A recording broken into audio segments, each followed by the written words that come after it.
Golkar sendiri secara nasional hari ini menduduki pada saat perhitungan sementara menduduki peringkat kedua. Hanya selisih 1,3% dengan PDIP secara nasional. Tapi ini kan perhitungan masih tetap berjalan, tabulasi masih tetap berjalan, real count-nya ya mudah-mudahan di akhir nanti ya Golkarnya yang menjadi pemimpin di DPR RI. Tapi kita ngomong-ngomong juga pengen tahu nih saya nih, suara yang diperoleh sama Bang Novan kemarin. Ya kalau suara sih standarisasinya alhamdulillah mengalami peningkatan kurang lebih 75% ya dari suara sebelumnya. Seperti itu. Tepuk tangan. Ya.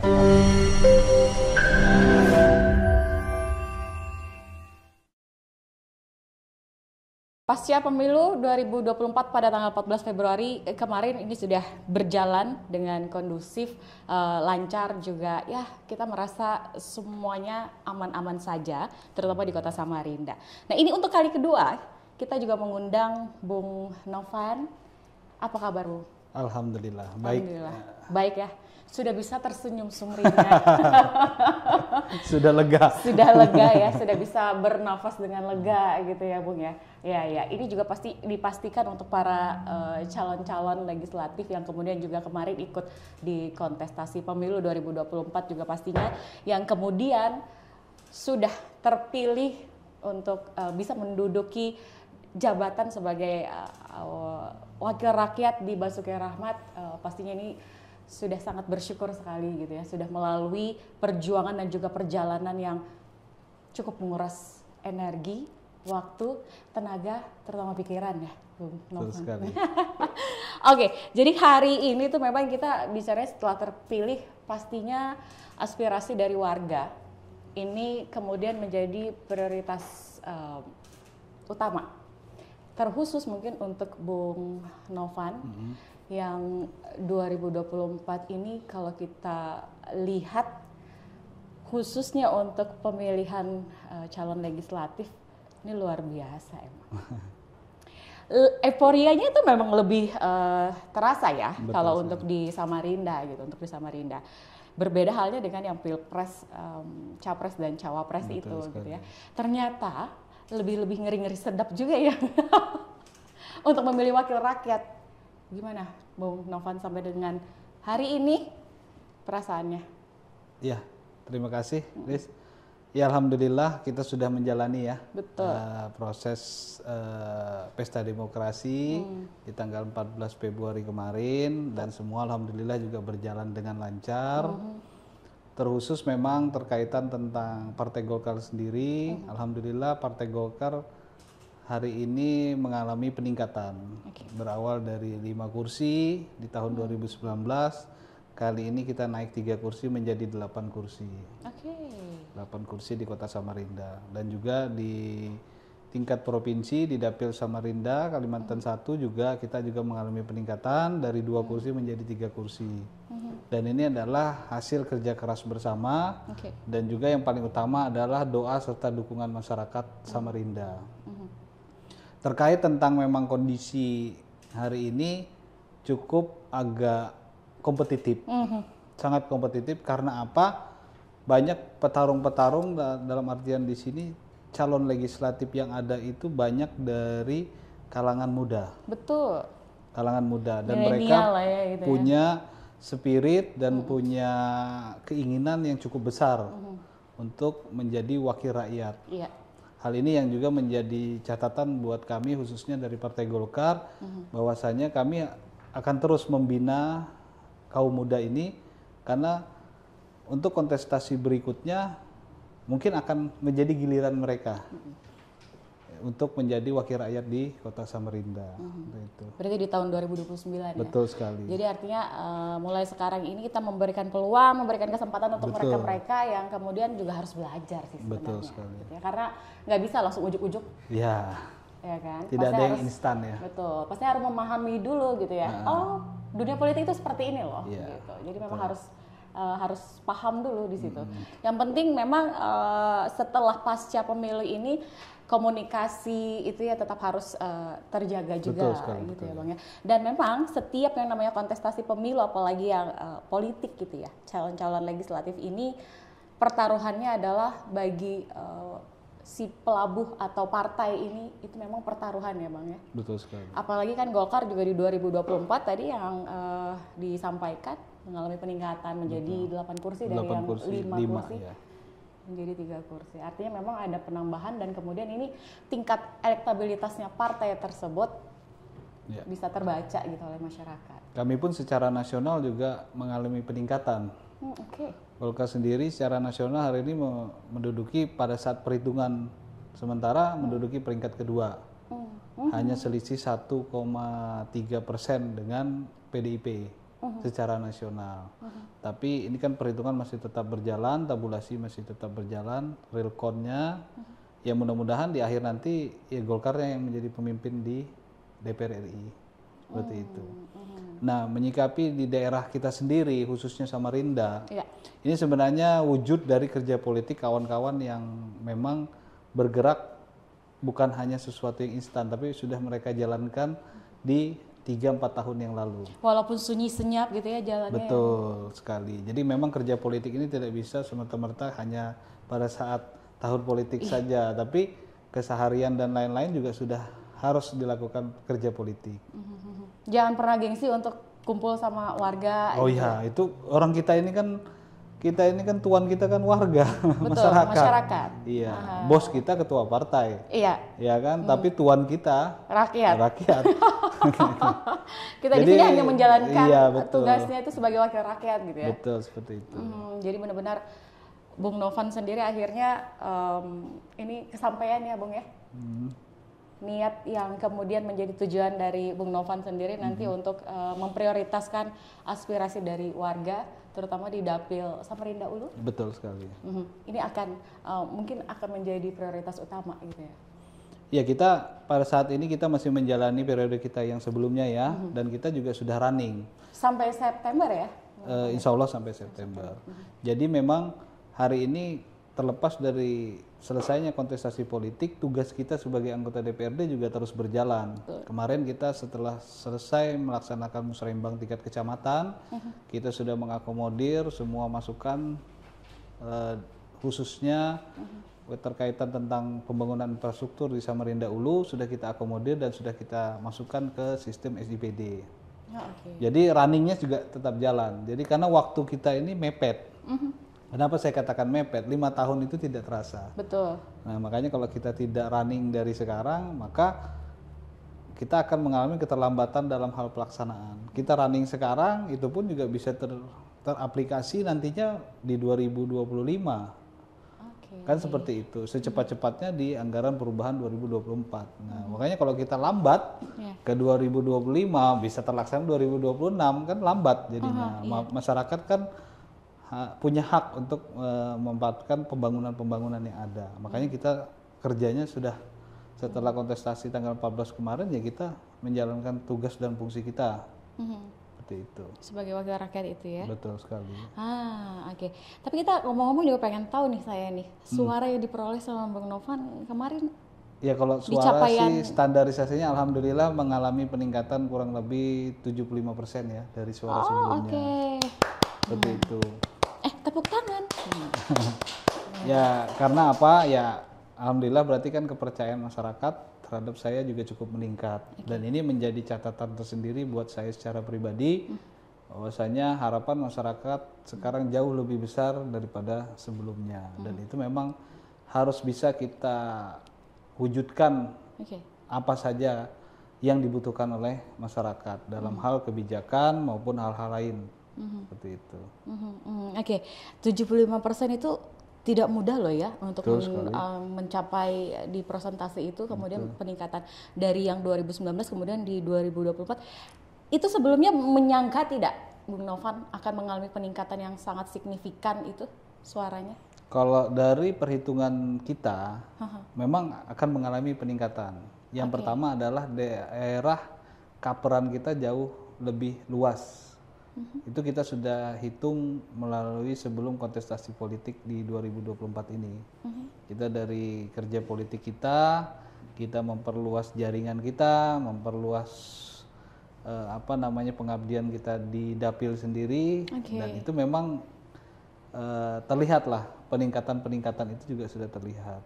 Tapi hal ini saya secara pribadi juga belum cukup puas dengan hasil yang ada, karena kita masyarakat di Samarinda Ulu ini kurang lebih 95.500 sekian yang memiliki hak pilih. 95.000. Iya, betul. Hampir mendekati angka 100 lah ya. Betul. Nah, paling tidak ya target kita sebenarnya minimal tuh kita bisa dapat 10% dari itu kan. Oke. Ya di angka kurang lebih 9.000 sampai 10.000 lah. Harapan kita seperti itu. Berarti kan kerja politik kita jauh harus lebih ditingkatkan untuk ke depannya. Berarti ini menjadi PR buat Bung Novan ya? Betul sekali. Jadi ya paling tidak apa yang kita lakukan hari ini mudah-mudahan bisa terus diterima oleh masyarakat. Oke. Dan itu akan memberikan dampak positif pada saat kontestasi politik. Baik itu di pemilu legislatif maupun mungkin nanti ada di pemilu kada. Seperti itu.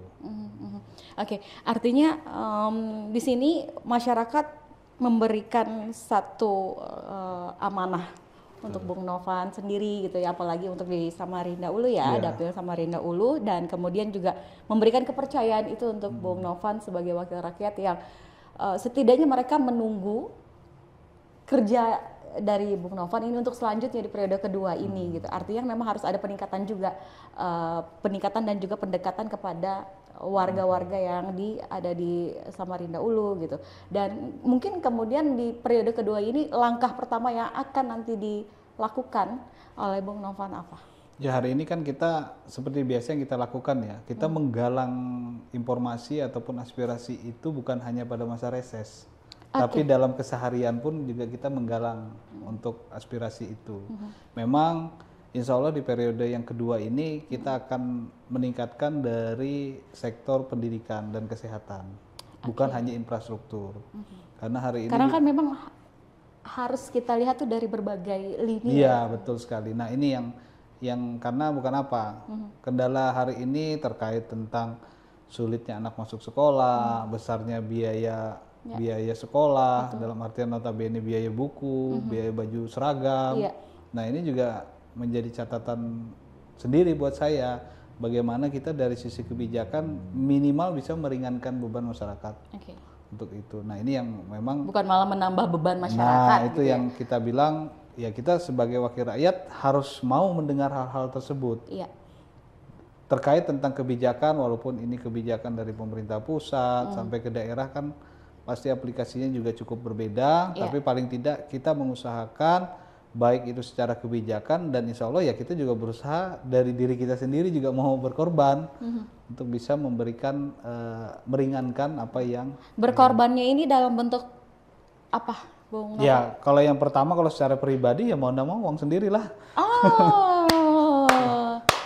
Ada yang masih sekolah juga di sini.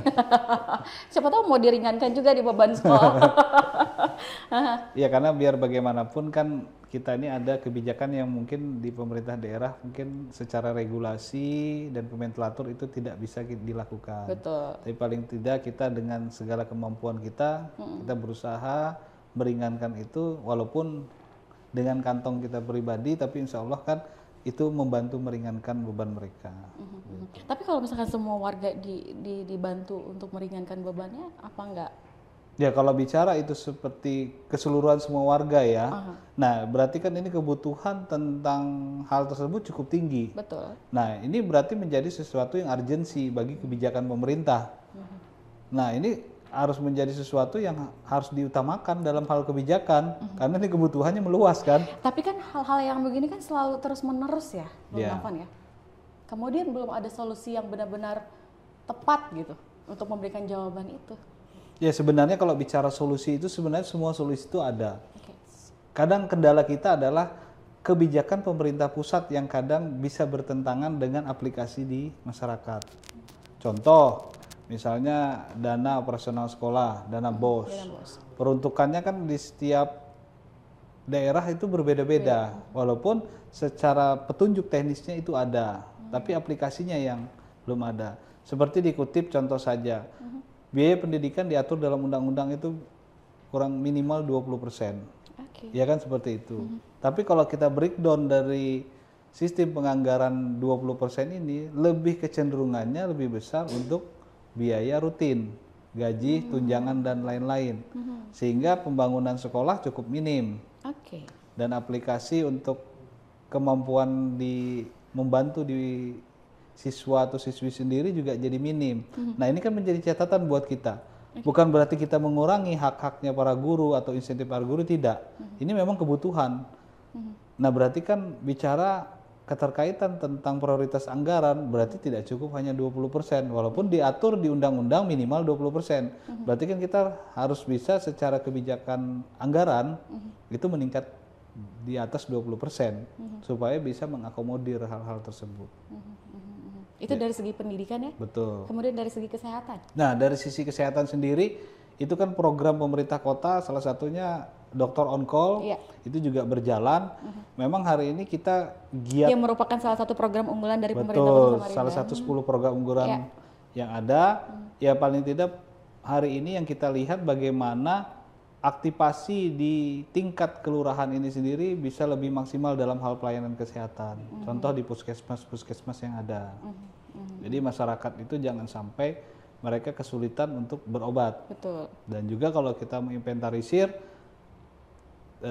jumlah puskesmas yang ada di Kota Samarinda juga cukup minim sebenarnya masih untuk mengcover jumlah masyarakat yang ada. Nah, ini juga akan menjadi catatan buat saya secara pribadi bagaimana kita berdiskusi dengan pemerintah daerah untuk mencarikan solusinya agar pelayanan ini tetap berjalan. Supaya masyarakat jangan sampai ada lagi yang terlambatlah dalam hal penanganan awal penyakit ataupun keluhan yang mereka miliki. Karena memang kondisi saat ini kan masyarakat itu merasa sulit lah ya untuk mendapatkan pelayanan yang selayaknya gitu, yang seharusnya dan sewajarnya gitu.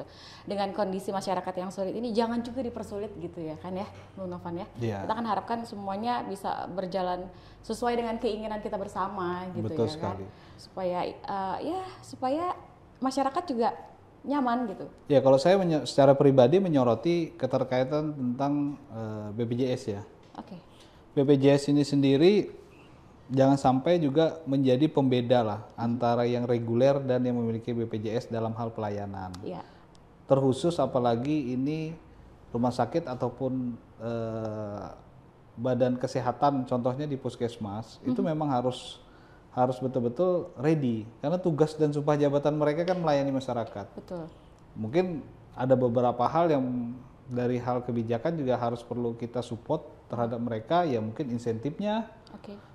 Terus juga jumlah tenaga medisnya dalam hal perawat ataupun itu juga harus ditambah supaya bisa mengcover masyarakat, jangan sampailah mereka itu lama menunggu ataupun bahkan kesulitan dalam hal ini. Nah, ini yang selalu harus kita review kembali. Di mana mentoknya itu, di mana sering terjadi apa? BPJS sendiri kan ada kebijakan pemerintah pusat. Dan itu juga salah satu program Pak Presiden terkait tentang pelayanan kesehatan. Nah, ini harus bisa dimanfaatkan oleh pemerintah daerah agar dapat diaplikasikan ke masyarakat jauh lebih mudah. Jadi masyarakat tuh jangan terkendala lagi hal-hal yang sifatnya terlambatnya pelayanan kesehatan dan lain-lain. Dan kita juga tidak menyalahkan pelayanan kesehatan ini juga kok misalnya terlambat ataupun ya karena mungkin tenaga medisnya juga kurang. Artinya sumber daya manusianya ya. Betul sekali. Yang pertama sumber daya manusia, tenaga medis kurang. Terus tempat. Ya tempat penampungannya juga ya harus disesuaikan lah. Ya makanya saya bilang kalau dari ujung tombaknya itu adalah salah satu kan di puskesmas ya. Yang pelayanan milik pemerintah. Nah, ini juga harus ready gitu loh, dalam artian ready untuk kapasitas, tenaga medis dan lain-lain. Nah, ini yang akan kita terus review supaya dalam hal kebijakan anggaran khususnya itu bisa mengcover lah. Seperti itu dengan aturan yang ada. Oke, kita harapkan sih itu bisa berjalan nanti pada saat Bung Novan duduk di periode kedua ini ya, Bung Novan ya. Jadi ya sebenarnya kalau saya secara pribadi kalau saya menunggu dilantik kembali itu sama saja saya terlambat berjalan. Jadi saya harus lakukan dari sekarang. Karena jabatan kita kan masih ada. Nah ini harus kita lakukan, tapi kita memang menginventarisir di mana-mana kendala-kendalanya itu. Nah ini yang memang kita harus segera cepat melakukan runningnya, supaya pada saat nanti pembahasan, baik itu pembahasan anggaran ataupun hearing kita dengan OPD, itu bisa kita lakukan masukan-masukannya biar mereka bisa memperbaiki pelayanan khususnya. Oke.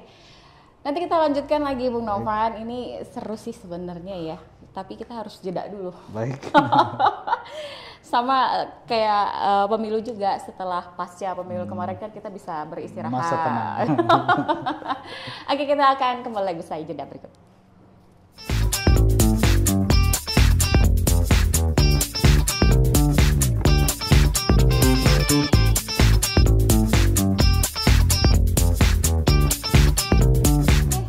Kembali lagi di sini di program Ngopi Ngobrol Inspirasi, masih bersama dengan Bung Novan yang kemudian di 2024 ini beliau terpilih kembali untuk duduk di Basuki Rahmat ya, di DPRD Kota Samarinda. Luar biasa.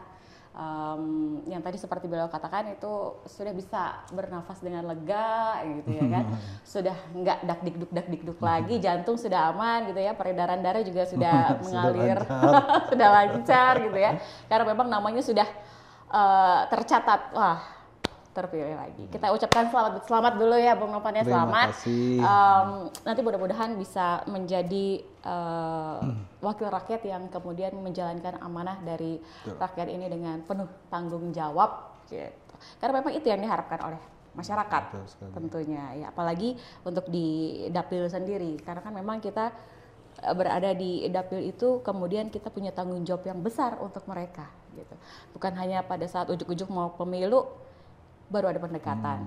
Terus kemudian sudah terpilih lupa gitu dengan apa yang kemudian sudah disampaikan pada saat sosialisasi. Kan kadang-kadang biasanya ada yang begitu ya Bung Novan ya. Karena memang itu yang sering didengar gitu di luar. Udah kepilih sombong banget nih. Karena ada yang begitu. Sudah duduk udah lupa ini gitu. Udah nggak mau negur-negur lagi pada saat mau ikut kontestasi, perlunya kita yang masyarakat yang dikejar. Jadi objek pernyataan begitu kan kadang-kadang selintingan itu memang jadi ini juga nggak sih untuk Bung Novan sendiri? Ya sebenarnya itu menjadi masukan ya buat kita ya. Berarti kan hari ini silaturahmi kita ke masyarakat dianggap kurang. Walaupun sebenarnya secara fungsi pada saat anggota DPRD itu sudah menjalani masa jabatannya, tugas utamanya adalah bagaimana bisa dia mewujudkan aspirasi masyarakat ini sendiri. Dan ini memang dilakukannya tidak mudah, karena di DPRD ini kan sistemnya kolektif kolegial di legislatif. Otomatis dari sisi kebijakan anggaran dan lain-lain kita harus disepakati oleh sekian banyaknya fraksi. Nah ini hal yang tidak mudah, kita harus melakukan lobby, kesamaan persepsi, belum lagi dengan pemerintah daerahnya, dengan programnya mereka, bagaimana kita bisa mengkombinasikan kebutuhan masyarakat ini sendiri. Nah hal seperti itu kan juga kadang menyita waktu kita untuk kita lebih banyak silaturahmi ke masyarakat. Tapi bagi mungkin kalau silaturahmi itu nggak terputus 100 dulu kali gitu ya. Ya sebenarnya kalau bicara silaturahmi ini kan masyarakat ini ya macam-macam ya, tipikal dan lain-lain. Tapi paling tidak hal ini silaturahmi itu menjadi apa ya? Menjadi kebutuhan lah. Sebenarnya kenapa perlu ada namanya silaturahmi, agar kita melakukan interaksi itu apa sih sebenarnya yang sudah mereka rasakan dari kebijakan pemerintah. Baik itu pemerintah daerah, provinsi sampai ke pemerintah pusat. Sehingga kita bisa menyampaikan aspirasi ini, membawa aspirasi masyarakat ini ke semua tingkatan. Biar kita masyarakat itu tidak semerta-merta mereka menghujat lah, dalam artian itu wujud dari kekecewaan yang selama ini mungkin terpendam bagi mereka. Tapi kami pun juga selalu memberikan edukasi ke masyarakat bahwasanya di saat kita melakukan ataupun menjalankan kebijakan ini sendiri, kita punya yang namanya regulasi, batasan-batasan. Tidak semerta-merta itu yang namanya mengelola dana negara, tidak semudah seperti mengelola dana sumbangan. Ya kan seperti angkanya itu. Aja udah beda ya, gitu ya. Contoh misalnya sering ada yang namanya ini jalan berlubang kok nggak segera ditutup sih. Betul. Padahal hal ini mudah, tapi pada saat sudah kita menggunakan untuk menutup itu menggunakan dana pemerintah ataupun APBD maupun anggaran apapun yang sifatnya dari pemerintah, itu pertanggungjawabannya harus jelas. Tidak semerta-merta kita ambil barang langsung lakukan itu, tidak. Ada regulasi-regulasi yang harus kita lakukan. Sehingga itu memakan waktu. Walaupun kebutuhan di lapangan cukup urgent. Nah, ini yang kadang edukasi ini yang juga selalu kita sampaikan ke masyarakat, bahwasanya tidak ujuk-ujuk harus di situ juga ada. Nah, tadi kan Bung Novan sampaikan aspirasi rakyat itu bukan hanya pada kebijakan dari pemerintah daerah saja gitu ya, tapi juga bisa sampai ke kebijakan dari pemerintah pusat gitu. Selama menjadi wakil rakyat ini, kemudian apa sih yang sering menjadi keluhan dari masyarakat gitu terkait dari kebijakan pusat? Salah satunya ketersediaan BBM. Ketersediaan gas subsidi. Apalagi yang saat ini terjadi kenaikan harga pangan, beras, gula dan lain-lain. Nah, ini kan salah satu kebijakan pemerintah pusat yang memang kita di daerah ini juga hanya punya batasan dalam hal mengatur pendistribusian. Tapi bicara kebijakan lain ya, itu batasan kami gitu loh.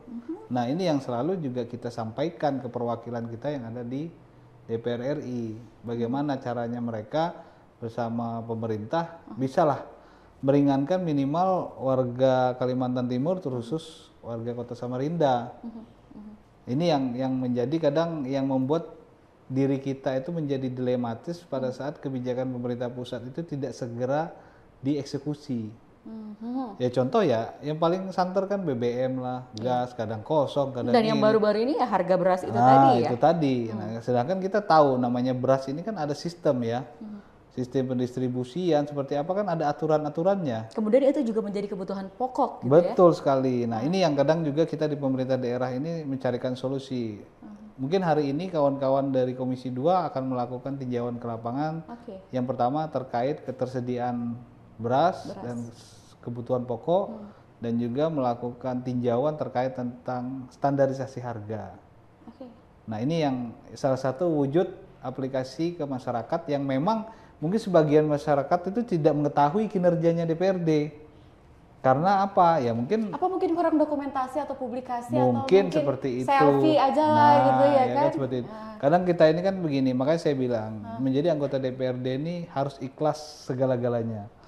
Iya, karena tidak semerta-merta apa yang kita lakukan ini mendapat apresiasi dari masyarakat. Betul. Jadi ilmu ikhlasnya yang paling penting. Yang penting lakukanlah.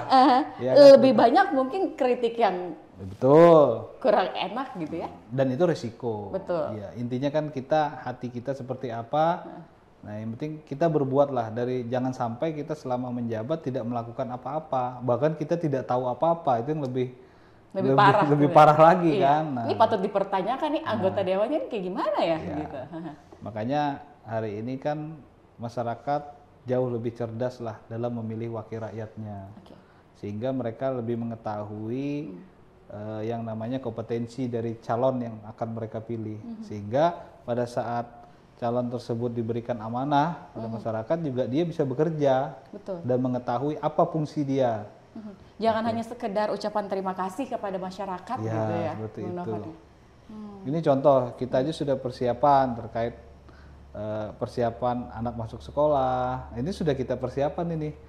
Persiapan dalam artian kan sistem zonasi, terkendala jarak dan sampai dengan sekarang ini ya Bang. Iya, karena kan pasti persiapannya kan tidak terasa ini. Setelah Lebaran orang sudah ujian, penerimaan murid baru. Nah, ini kalau saya secara pribadi setiap tahun kadang saya ngurusi hal-hal begitu. Kita koordinasi sama dinas bagaimana menyikapi, apalagi daerah-daerah sekolah-sekolah ini tingkatan untuk SD SMP ini kan di Samarinda Ulu ini kan tidak semua tersebar sekolahnya. Sehingga contoh misalnya masyarakat kami yang ada di Teluk Lerong, di Kampung Jawa, nah itu terkendala masalah sistem zonasi. Karena sekolah terdekat di sana itu hanya ada di SMP 22 kalau yang ada, sisanya ada di Juanda. Sedangkan mereka akan kalah dengan jarak. Nah ini yang kadang kita koordinasi dengan dinas, dan alhamdulillah juga dari Dinas Pendidikan Kota Samarinda juga melakukan gerak cepat lah untuk penanganan seperti itu. Apa yang sudah dilakukan sama dinas tersebut? Ya paling tidak mereka membukakan slot lah ya, slot dalam artian begini, mana-mana sekolah yang memang hari ini tidak seimbang.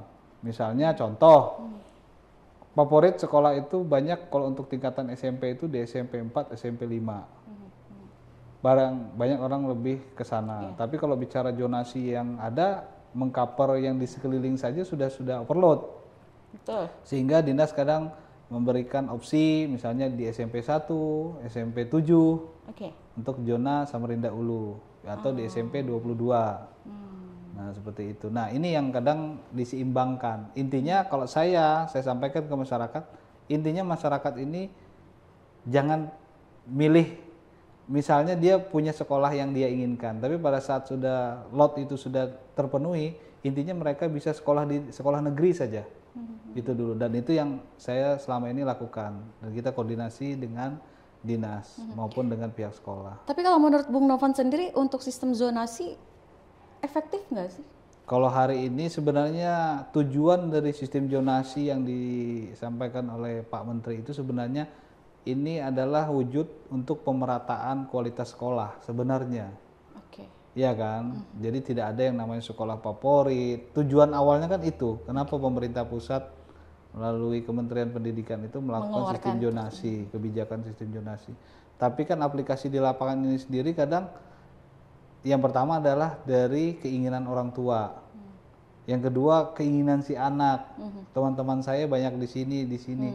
Sehingga kalau kita bicara pemerataan tentang fasilitas pendidikan ya mungkin masih belum sama ya. Iya. Tapi paling tidak tentang kualitas pendidikan dasar kita kan tetap sama. Untuk dinas pendidikan sendiri itu melakukan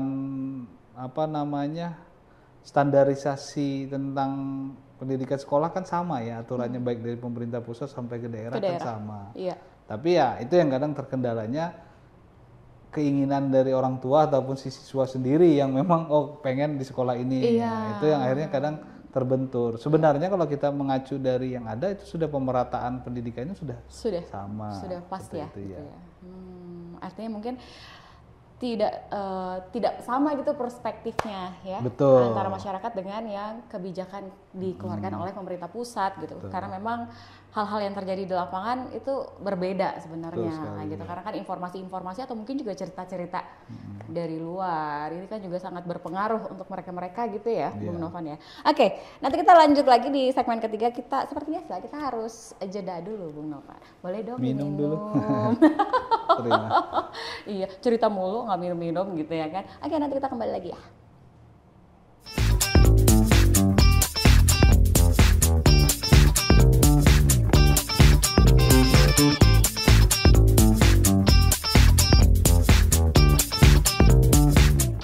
Kembali lagi, ini udah di segmen terakhir Bung Novan. Karena memang juga jadwal hari ini lumayan padat ya, Bung Novan ya. Ada beberapa agenda, ada beberapa kegiatan gitu? Iya, kita hari ini mau ada rapat pimpinan di DPRD karena besok kita ada rapat paripurna terkait tentang RPJMD dengan pemerintah kota. Makanya hari ini ada rapat pimpinan dulu. Nanti sekitar jam 1 siang. Wah, sebentar lagi dong ya. Oke, tapi di segmen ketiga ini sih sebenarnya lebih kepada kita juga pengen dengar gitu kan, karena kemarin sudah melewati perjalanan yang lumayan panjang gitu ya kan, dan ada nggak sih harapan yang kemudian disampaikan dari dapilnya Bung Novan sendiri setelah mengetahui Bung Novan duduk lagi gitu di 2024 ini? Ada yang disampaikan? Alhamdulillah banyak ucapan lah ya. Ucapan terkait tentang apa yang sudah kita raih dan juga sebenarnya ini juga bagian dari dukungan mereka terhadap saya, dan mereka juga mengapresiasi lah dengan kinerja kita bersama. Nah itu, jadi memang seperti yang ada harapan mereka dengan amanah yang ada di dapil ini bisa terrealisasikan. Seperti itu. Memang Kalau bicara kontestasi ini sebenarnya kontestasi yang cukup melelahkan. Kenapa? Karena hari ini yang pertama kontestan sendiri juga cukup banyak. Betul. Dari 18 partai yang berkontestasi, ditambah juga banyak figur-figur baru yang cukup kompetitif, yang cukup energik. Tapi hal ini juga menjadi spirit juga buat kami bersama, khususnya di tim kami, bahwasanya apa yang sudah kita tanam, inilah yang akan kita petik. Seperti itu. Jadi bukan berarti kita menanamkan sesuatu, kita berharap sesuatu yang baik, tapi paling tidak, ya saya katakan tadi, keikhlasan dalam kita melakukan ini juga penting gitu loh. Sehingga apa yang nantinya harapan hati kecil kita juga bisa menjadi wujud ataupun realisasi. Betul. Ya alhamdulillah. Karena yang dinanti adalah realisasi itu sendiri. Betul, dan itu pun alhamdulillah ya itu tadi kita alhamdulillah hari ini dipercayalah, masih dipercaya kembali oleh masyarakat Samarinda Ulu untuk mewakili Partai Golkar di Dapil 4 Samarinda Ulu. Gitu. Oke. Samarinda Ulu itu bukan dapil yang petarung-petarungnya luar biasa?